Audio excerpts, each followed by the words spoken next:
Aster CMI ಆಸ್ಪತ್ರೆಯಿಂದ heart failure clinic ಮತ್ತು day care centre ಪ್ರಾರಂಭ. ಹಾರ್ಟ್ ಫೇಲ್ಯೂರ್, ಹೃದಯ ವೈಫಲ್ಯ ಅನುಭವಿಸುವ ರೋಗಿಗಳಿಗೆ ಹೆಚ್ಚಿನ ವೈದ್ಯಕೀಯ ಸೇವೆಗಳನ್ನು ಒದಗಿಸುವ ಅತ್ಯಾಧುನಿಕ ಡೇ ಕೇರ್ ಸೆಂಟರ್ ಅನ್ನು ಆರಂಭಿಸಿದೆ.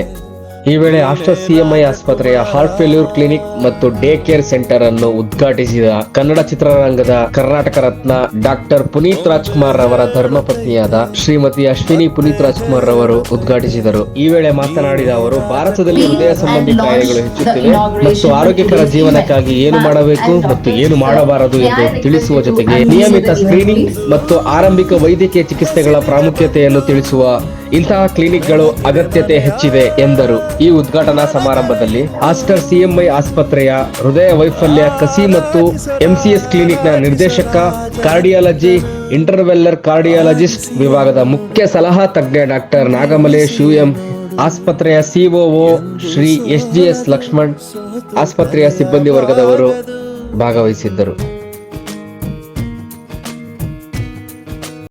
5 million people are suffering in US out of 30 crore population. We are not different from them, all are same. If you take 130 crores, how many million people? Almost 20 million people are suffering from heart failure. You take that percentage to 5 crores, you'll get the answer. Who had sudden cardiac death less than 40 years, they are more prone for sudden cardiac death. Those who are undergone angioplasty, bypass surgery less than 40 years, they also, that next generation also more prone for that.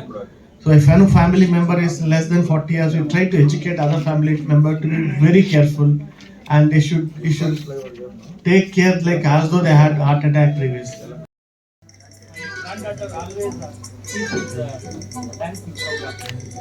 Sir, look here. Sir, look at the camera.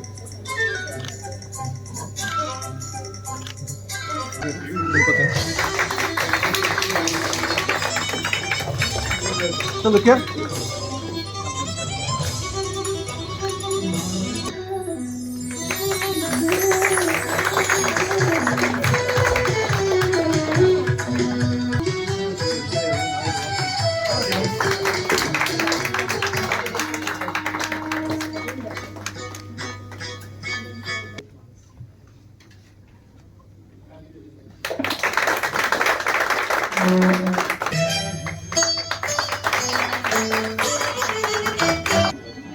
ಹಿಂದೆ ಬನ್ನಿ, white ಇದೆ, ಹಿಂದೆ ಬನ್ನಿ, ಹಿಂದೆ ಬನ್ನಿ.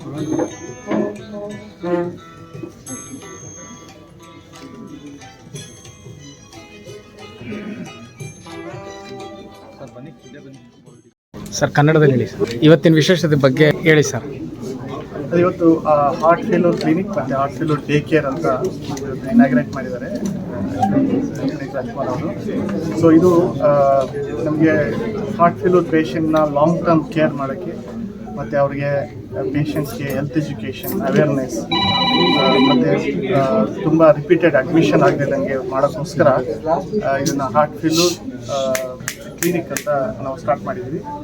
ಇದು mostly ಪೇಷಂಟ್ಸ್ಗೆ ಅವ್ರನ್ನ awareness improve ಮಾಡೋಕ್ಕೆ ಹೆಲ್ಪ್ ಆಗುತ್ತೆ ಮತ್ತು ಅವ್ರಿಗೆ ಒಂದು ಡೆಡಿಕೇಟೆಡ್ ಪ್ಲೇಸಲ್ಲಿ ಟ್ರೈನ್ ಸ್ಟಾಫ್ ಟ್ರೀಟ್ಮೆಂಟ್ ಕೊಡೋವಂಥದ್ದು ಇದರಿಂದ ಆಗುತ್ತೆ. ನಮ್ಮ ಹತ್ರ ಟ್ರೈನ್ ನರ್ಸಸ್ ಇದ್ದಾರೆ, ಅವರು ಇಂಥ ಪೇಷಂಟ್ನ ಟ್ರ್ಯಾಕ್ ಮಾಡ್ತಾರೆ. ಮನೆಯಿಂದ ಅವ್ರಿಗೆ ಏನು ಪ್ರಾಬ್ಲಮ್ ಆಗ್ತಾಯಿದೆ, ಅವ್ರಿಗೆ ಬೇಗ ಅಡ್ಮಿಷನ್ ಆಗದೇ ಇರೋಂಗೆ ನೋಡ್ಕೊಳ್ತಾರೆ. ಮತ್ತು ಸ್ವಲ್ಪ ಸಿಮ್ಟಮ್ಸ್ ಬಂದಾಗಲೇ ಅವ್ರನ್ನ ಹಾಸ್ಪಿಟಲ್ ಕರ್ಕೊಂಡ್ಬಂದು ಅವ್ರನ್ನ ಡೇ ಕೇರಲ್ಲಿ ಅಡ್ಮಿಷನ್ ಮಾಡಿ ಅಂಥವ್ರಿಗೆ ಟ್ರೀಟ್ಮೆಂಟ್ ಮಾಡೋದಕ್ಕೆ ಹೆಲ್ಪ್ ಮಾಡ್ತಾರೆ. ಸೊ ಅದರಿಂದ ಮೋಸ್ಟ್ಲಿ ಇದು ಹಾರ್ಟ್ ಫೇಲ್ಯೂರ್ ಪೇಷಂಟ್ಸ್ಗೆ ರೀಅಡ್ಮಿಷನ್ಸು, ICU ಅಲ್ಲಿ ಅಡ್ಮಿಷನ್ ಆಗುವಂಥದ್ದನ್ನ ಪ್ರಿವೆಂಟ್ ಮಾಡೋಕ್ಕೆ ಹೆಲ್ಪ್ ಆಗುತ್ತೆ. Okay, thank you. 15 ವರ್ಷ ನಾನು ಭಾಳ ಸಫರ್ ಮಾಡಿಬಿಟ್ಟೆ. ನಂಗೆ ಲಾಸ್ಟಿಗೆ ಜೀವನನೇ ಬೇಡಪ್ಪ, ನನಗೆ ಈ ಜೀವನ ಯಾತಿಗೆ ಬೇಕಿನ್ನ ಅಂತೇಳ್ಬಿಟ್ಟು ಅಷ್ಟು ಬೇಜಾರಾಗೋದು. ಲಾಸ್ಟ್ಗೆ ನಮ್ಮವರು ಒಬ್ಬರು, ನಮ್ಮ ತಂಗಿ ಮಗಳೊಬ್ಬರು, ತಮ್ಮನ ಮಗ ಒಬ್ಬರು ಡಾಕ್ಟ್ರ್ ಆಗಿದ್ದರು, MD ಮಾಡ್ತಿದ್ದಾರೆ ಇವಾಗ. ಸರ್ ಹತ್ರ ಬರಬೇಕು ಅಂದ್ಕೊಳ್ದು ತಕ್ಷಣಕ್ಕೆ ಆಗಲಿಲ್ಲ. ಹಾಲು ಕರ್ಕೊಂಬಂದು ನಾಗಮಂಗಲ ಸರ್ ಹತ್ರ ಬಿಟ್ಟರು. ಅವ್ರು ಬಂದಮೇಲೆ ಒಂದು ಸತಿ ಚೆಕ್ ಮಾಡಿ ನನಗೆ ಟ್ರಾನ್ಸ್ಪ್ಲಾಂಟೇಷನ್ ಮಾಡಬೇಕು ಅಂತ ಹೇಳಿದ್ರು. ಟ್ರಾನ್ಸ್ಪ್ಲಾಂಟೇಷನ್ನು 2/5/2022 ಟ್ರಾನ್ಸ್ಪ್ಲಾಂಟೇಷನ್ ಆಯಿತು. ಅವತ್ತಿಂದ ಇವತ್ತಿನವರೆಗೂ ನಾನು ಭಾಳ ಚೆನ್ನಾಗಿದ್ದೀನಿ, ಫಸ್ಟ್ ಕ್ಲಾಸ್ ಆಗಿದ್ದೀನಿ, ಏನೂ ಪ್ರಾಬ್ಲಮ್ ಇಲ್ಲ. ಒಂದು ಸತಿನೂ ನನಗೆ ಪ್ರಾಬ್ಲಮ್ ಅಂತ ಕಾಣಿಸಿಲ್ಲ. ಅಂದರೆ ದೇವರು ಇಲ್ಲ ಅಂತ ಹೇಳ್ತಾರೆ ಎಲ್ಲರೂ. ಅಂದರೆ ದೇವರಿದ್ದಾನೆ, ಆ ಡಾಕ್ಟರ್ದೇ ನಾನು ದೇವ್ರು ಕಾಡ್ತಾ ಇದ್ದೀನಿ. ನಾನು ಆ ಡಾಕ್ಟರ್ದೇ ನನ್ನ ಜೀವ ಪೂರ್ತಿ ಹೋಗಿರೋದು. ನಾನು ಮೊದಲೇ ಹೇಳ್ಬಿಟ್ಟಿದ್ದೆ ಡಾಕ್ಟ್ರಿಗೆ, ಸರ್ ನನ್ನ ಜೀವ ನನ್ನ ಪ್ರಾಣ ನಿಮ್ಮ ಕೈಯಲ್ಲಿ ಅಂತ. ಅದೇ ನನಗೆ ಎರಡೂ ಕೊಟ್ಬಿಟ್ರು ಡಾಕ್ಟ್ರು. ನನ್ನ ಜೀವನೂ ಕೊಟ್ಬಿಟ್ರು, ಪ್ರಾಣನೂ ಕೊಟ್ಬಿಟ್ರು. ನನಗೆ ಇವಾಗ ಆಯುಸಲ್ಲಿ ನನಗೆ ಇನ್ನೂ ಸ್ವಲ್ಪ ಜೀವನ ಬದುಕಬೇಕು ಅಂತ ಆಸೆ ಆಗೋಗ್ಬಿಟ್ಟಿದೆ ಇವಾಗ. ಇವಾಗ ಚೆನ್ನಾಗಿದ್ದೀನಿ. ಡಾಕ್ಟ್ರು ಏನು ಹೇಳ್ತಾರೋ ಅದೇ ಥರ ಕೇಳ್ಕೊಂಬಂದಿದೆ.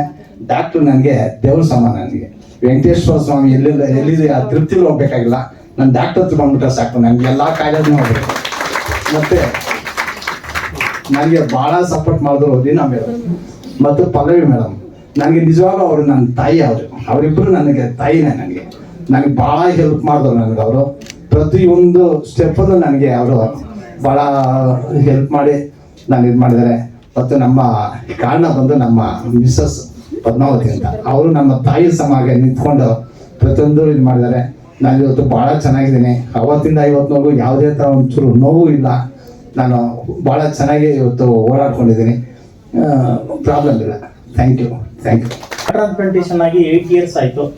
ನಾನೇ first heart transplantation patient Nagamalesh ಸರ್ಗೆ MS ರಾಮಾಯಣದಲ್ಲಿ ಆಗಿದೆ. ನನಗೆ ಅದಕ್ಕೆ ಮುಂಚೆ ನಾನು ಯಾವ ಹಾಸ್ಪಿಟ್ಲಿಗೂ ಹೋಗಿರಲಿಲ್ಲ, ಅಂದರೆ ಅಡ್ಮಿಟ್ ಆಗಿರಲಿಲ್ಲ. ಬರೀ ಕೆಮ್ಮು, ನೆಗಡಿ, ಜ್ವರ, ಲೂಸ್ ಮೋಷನ್ ಆ ಥರದಕ್ಕೆ ಮಾತ್ರ ಹೋಗ್ತಾ ಇದ್ದೆ. ಒಂದಿನ ಇದ್ದಕ್ಕಿದ್ದಾಗೆ ಮನೆಯಲ್ಲಿ ಸ್ವಲ್ಪ ಉಸಿರಾಡೋದು ತೊಂದರೆ ಆದಮೇಲೆ ಪಕ್ಕದಲ್ಲಿ ಅವಿಕ್ಷಾ ಹಾಸ್ಪಿಟಲ್ ಅಂತ ಇತ್ತು, ಅಲ್ಲಿಗೆ ಹೋದೆ. ಅವರು ಡಾಕ್ಟರ್ ನಾಗಮಲೇಶ್ ಸರ್ಗೆ ರೆಫರ್ ಮಾಡಿದ್ರು. ಅಲ್ಲಿ ಅವರು ಚೆಕ್ ಮಾಡಿದ್ಮೇಲೆ ನಂದು ಪ್ರಾಬ್ಲಮ್ ಎಲ್ಲ ಹೇಳಿ ನಮ್ಮ ಮನೆಯವರಿಗೆಲ್ಲ ಕನ್ವಿನ್ಸ್ ಮಾಡಿ, ಮಕ್ಕಳಿಗೆಲ್ಲ ಕನ್ವಿನ್ಸ್ ಮಾಡಿದ್ಮೇಲೆ ನನಗೆ ಹಾರ್ಟ್ ಟ್ರಾನ್ಸ್ಪ್ಲಾಂಟೇಷನ್ ಮಾಡಿದ್ರು. ಇವಾಗ 8 ವರ್ಷದಿಂದ ಅವ್ರು ಏನು ಹೇಳ್ತಾರೆ ಅದನ್ನು ಫಾಲೋ ಮಾಡಿಕೊಂಡು ಚೆನ್ನಾಗಿದ್ದೀನಿ. 25 ವರ್ಷ ಅಥವಾ 25-30 ವರ್ಷದಿಂದ ನಾನು ಡಯಾಬಿಟಿಕ್ ಪೇಷಂಟ್. ಸೊ ಇವಾಗ ಹುಷಾರಾಗಿದ್ದೀನಿ. ಅವ್ರದ್ದೇ ಇಂದ ನಾನು ನನ್ನ 2ನೇ ಮಗನ ಮದುವೆ ನೋಡೋಂಗಾಯ್ತು, ಮೊಮ್ಮಗನ ನೋಡೋಂಗಾಯ್ತು, ಫಸ್ಟ್ ಮಗಂದು ಮೊಮ್ಮಗಳನ್ನು ನೋಡೋಂಗಾಯ್ತು. ಇದೆಲ್ಲ ಸಂತೋಷಕರವಾದ ವಿಷಯಗಳನ್ನ ನಾನು ನೋಡೋದಕ್ಕೆ ದೇವರ ಅನುಗ್ರಹ ನಾಗಮಲೇಶ್ ಸರ್ ರೂಪದಲ್ಲಿ ಬಂದು ನನಗೆ ತೋರಿಸಿದ್ದಾರೆ. ಇಡೀ ಈ hostel hospital plus doctor Nagamalesh sir plus Reena sister ಇವರೆಲ್ಲ ಅಭಿನಂದನೆಗಳು.